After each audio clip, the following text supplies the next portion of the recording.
Dito naman po kay VP Sara, Sir Ronald, nakapagtala po siya from 52% last February, naging 59% ngayong March. And yung trust ratings naman po niya from 53% to 61%.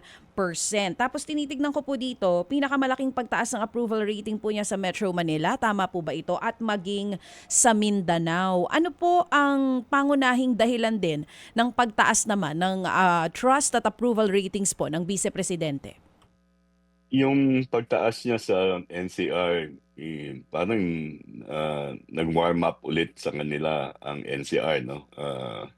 Medyo malaki naman yung support yan sa NCR to begin with, DJ Chacha. Nung nakaraang eleksyon, Mm. nanguna si BP Sara sa NCR, no? Yes, oo. Malaki ang kanyang lamang sa iba pang mga kandidato kasama na ang dating Vice Presidente Lenin Mm. Robredo.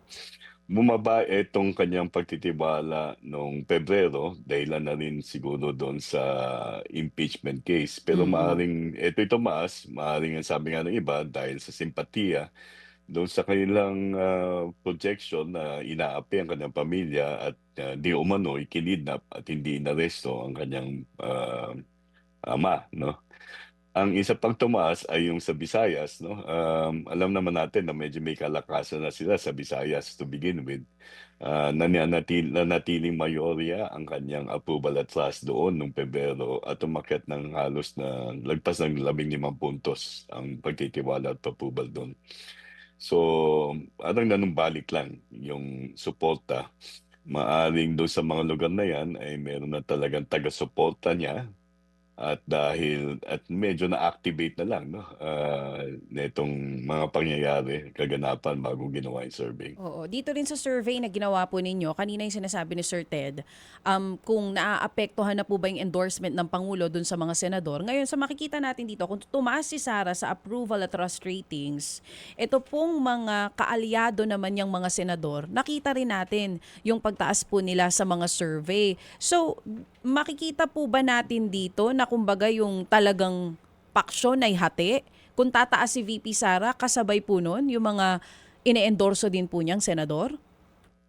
Hindi ko masabi kung yung kaninang ini-endorso, no, kasi bago nung ginawa yung survey ay hindi pa laganap, no, yung pag-endorso ni Sara Duterte ng ilang mga Mm. kandidato. Ang alam ko lang, DJ Chacha, ay meron talagang slate ang PDP at meron silang mga guest candidate.